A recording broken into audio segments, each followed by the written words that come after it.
All righty, we got Coach Day here. Coach, thank you for spending a little time with us this morning. We'll assign the leadoff hitting duties to Clay Hall. Clay, go ahead. Thanks for the time, Ryan. What do you recall about Jalen Suggs' recruitment, and when did it become clear to you that basketball was going to be the thing? And one more, sorry. Did you see the buzzer beater? I did. Unbelievable. What a game and what a shot. And really happy for him. Spent a lot of time recruiting Jalen. And he came to our camp and had a conversation with he and his family and friends and just said, I'll do the best I can to get a great evaluation of, how we project him out in football. And as a quarterback, we thought he was really athletic. And told his family that I thought he could be a really good quarterback, but if he's as good as they say he is in basketball, that probably would be his best avenue to take. And glad to see it all worked out for him. He's a great young man. Did he visit here?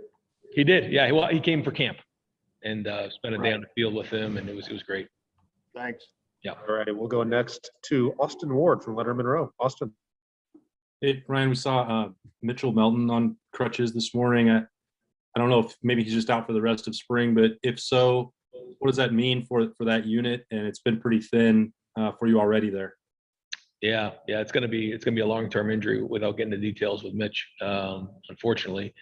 So we're gonna have to do a great job in developing the young guys. So we're gonna be a little bit thin as we head into preseason, but I think we have a good plan, and Al's gonna do a great job with the young guys. All righty, well, let's go next to Dan Hope from 11 Warriors. Hey, Ryan. Craig Young looked like he was working mostly with the safeties today at practice. Just curious, how do you think that he, fits at that safety spot? Kind of what makes you guys think, that could be a good role for him? Yeah, I think that Craig has had a really good spring so far. I think he's finding a role that he feels more comfortable with, his ability to come into the box, but then also line up at safety. He can do multiple things there, and that's exciting for us because he can cover, he can play in the box, he can be physical, he can blitz. So he and Ronnie Hickman, Ryan Batch, Court Williams, those are all guys in that position that we think have a chance to do that this year. All righty, next up, we're going to Nathan Baird, Cleveland.com. Ryan, curious, just because when Matt Jones came here, he moved into guard.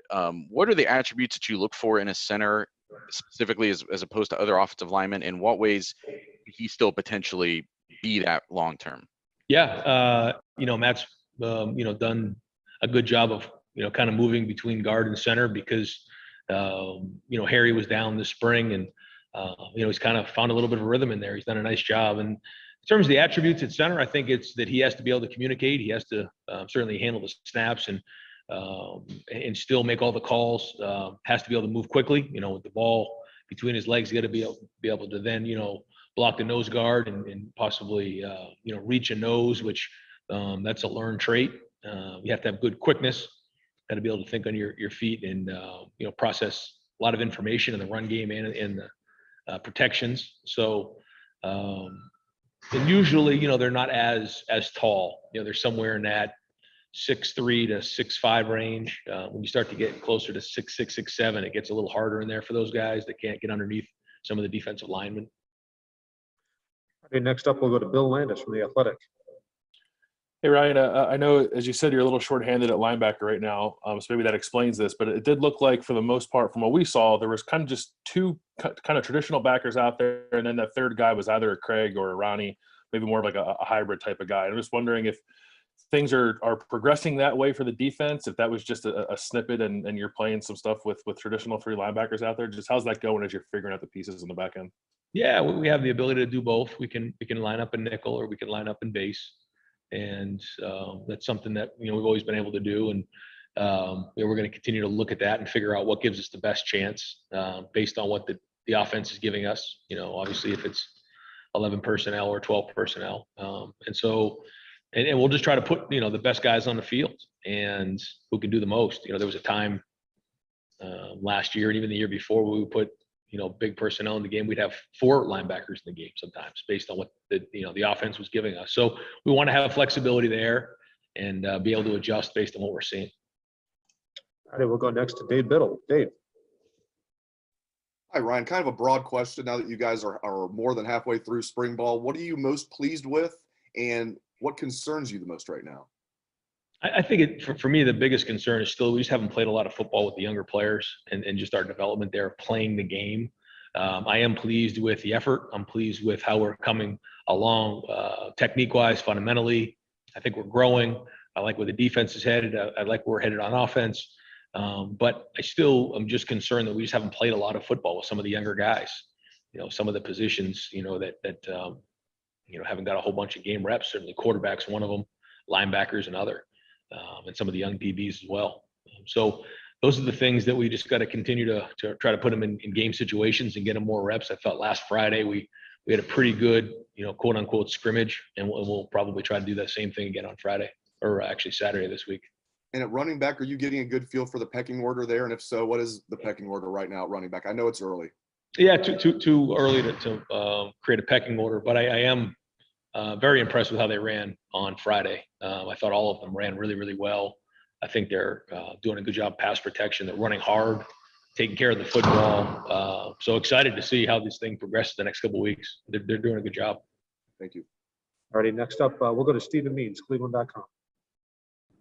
Ryan, kind of two things in the secondary. One, I know Mario just moved into the defensive back room. It didn't look like he was out there today. Is there anything extra with that? And then also, you brought up Ryan Watson, Legend Cavazos' name specifically back when spring practice first started. Given that Cam is non-contact and Seven's non-contact, and those guys are getting a significant amount of reps, can you just speak on what type of growth you've seen from those two guys, especially since they didn't get a lot of football?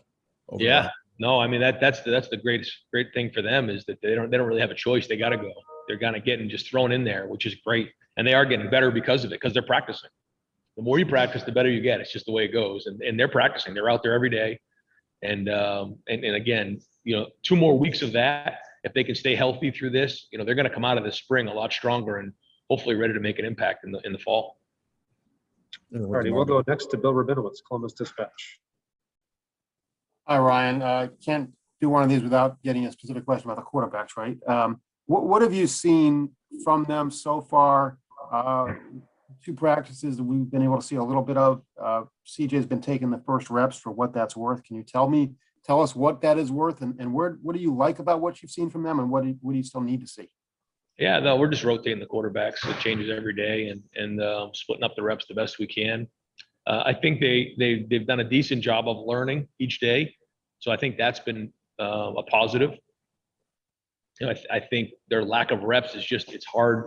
They need so many reps of everything, and the good news is they're very eager to learn. They're taking good notes. They are all getting better in their own way, so that's all been a positive. I wish we had 18 months to get them ready, but we don't. So the rush is on, but so far so good. And no separation yet? No, not yet. All right, let's go next to Joey Kaufman from the Columbus Dispatch. Ryan, I don't think we saw Chris Olave out there in practice. Just what's the latest with him? I know with their Friday. Yeah, he's just dealing with an illness. All righty, let's go next to Whitney Harding. Whitney?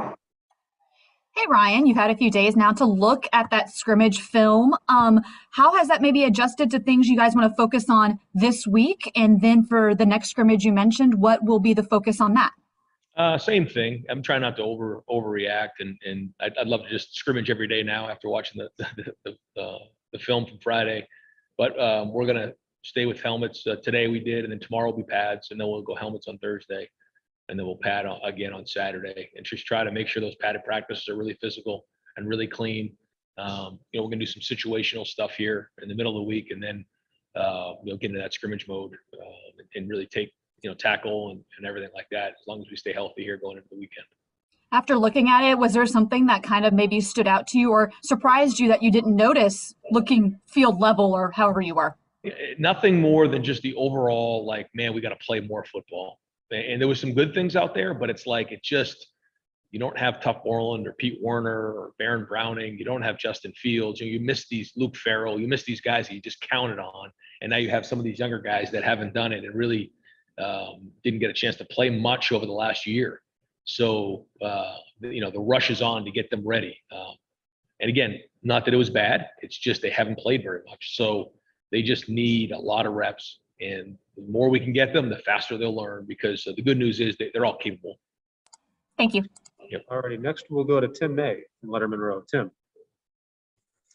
Yeah, Ryan, you're a glass more than half full, positive kind of guy, but I'm just wondering, how much concern do you have that you're not going to have probably that number one secondary together until at least August? And, you've touched on the experience some of these other guys are getting, but considering some of the problems y'all had pass defense wise last year, just is that weighing on you a little bit that you're not going to see that full 4 or 5 man complement?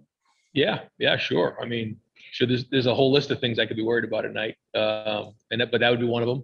But the good news is that the guys who are practicing are getting better, and there's a lot of teams in the country that play, with a lot less, and so we just have to continue to coach them better, get them better, and we'll have good enough players in the end.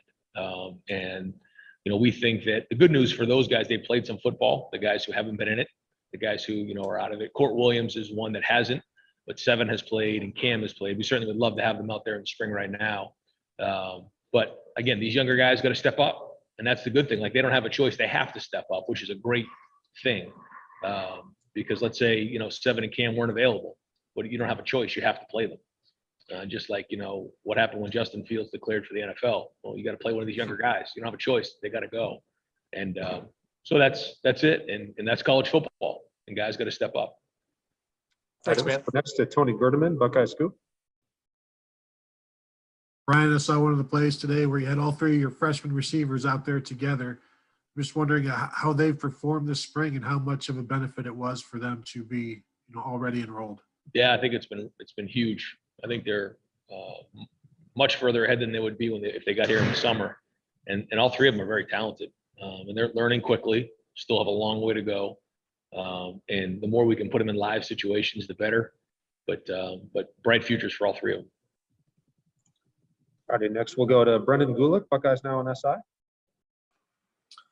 Ryan, you've made it pretty clear that you've got a young group here that needs a lot of reps. Can you give us an idea of the general football IQ of especially the guys who didn't have a lot of playing time last year or didn't have spring ball last year, and certainly the guys that have early enrolled this year? What's the general level of IQ there that makes you think that they can pick things up quickly? I think our IQ is pretty strong, and that's something that over the last year, although we didn't practice, we were able to pick up a lot of information because we still did a lot of meetings, a lot of virtual meetings, a lot of non-padded practices. So, and then our young guys are pretty sharp. I mean, they're really good students. They pick up things well, very intelligent. So that part's great. It's just literally going out there and doing it physically. That's the part where we just got to go, and we can't make up for that. So they'll learn quickly. They learn from their mistakes fast, and I think our IQ is pretty strong. All righty, next up, we'll go to Jeremy Birmingham, Letterman Row. Hey, Ryan, you said it a couple times today, but the key is staying healthy, and that seems like you've been on a real good run of bad luck this spring. But how does that impact the plan moving forward in these next 2 weeks as far as the physicality of practices? How challenging has this been for you guys, considering the number of players that have been out? Yeah, I mean, you have to push through it. It's just the way it is, and we haven't been over the top. We've only tackled once. We're only going to 2 padded practices this week, but you have to do it. There's nothing else that replaces being physical, and we have to be tough. We have to be physical, so we're going to do that. And it's a hard part of it, but we think through every single thing we do, every minute of every single drill, and looking back on kind of some of the things that have happened this spring, they've really been non-contact situations. So. Feel good that we're putting them in a situation to be successful. We're keeping them safe, but at the same time, we got to be able to practice. All righty, we'll do 2 more questions. First one to Spencer Holbrook. Spencer. Ryan, when you guys try to evaluate how you're going to replace Tommy and on the inside of that defensive line, where does that battle stand, and who's really stood out there so far for you guys? I'm very excited about our interior defensive lineman. I think Haskell's been out, but he'll be back soon. And then inside, Antoine Jackson's playing as good as he's played. I'm glad that he's back for another year. Veteran guy in there that you can count on. Jerron Cage is playing his best football. Tyleik Williams has flashed. He still has to learn how to sustain, but he definitely flashes. And And then actually Noah Potter's done a little bit of work inside for us. And then I think Teron Vincent has a chance to have a breakout year for us. It started off in the off season with Coach Mickey was gold in strength and conditioning this quarter for champions, and his play has been excellent. He's definitely playing his best football, and it all started in the off season. He gave himself to Coach Mick. He got gold, and now he's about to take off. And if you were asking me, probably the most improved right now, I would probably say Teron up front. So excited about that, and then we also get Mike Hall coming in here this summer. So and then Jaden really hasn't practiced much, but hoping to get something out of him here by the end of the spring. And if I could follow up real quick with Teron, is that kind of like a gradual buildup for him? Because it seems like high expectations come into the program, and then he just hasn't been able to find his way on the field with injuries. Have you seen him kind of just the switch flip, or how's that been for him? Yeah, no, I mean, he has had some injuries here and there, and he's definitely matured. But again, I think it all started with whatever decision he made to get after it in the weight room with Coach Mick. That was it. Because then once that happened, now his game's taken off, and excited to see where it heads into the fall. All right, and we'll wrap it up today with Dennis Dodd. Dennis. Hey, Ryan, thanks for doing this. Was there a time when you recruited to knowing to the point that, the one-time transfer thing was coming? And what was that like? Obviously, Justin needed a waiver. And do you have a philosophy on that going forward? Obviously, coaches have called it free agency, but you can get guys now too. Yeah, I mean, like you said, there's two ways to look at it, and I've been very supportive of guys who have left our program. I have supported them in their waivers, and I think all of the guys who have left the program in the last 2 years have got waivers to play immediately because I've supported them in that area. They've all left in good standing. I think if they have an opportunity to go play somewhere else, they should. I do think we have to be careful about letting them do that multiple times, though. And so it's tricky. It is a slippery slope, but I've decided to support these guys and where they want to play.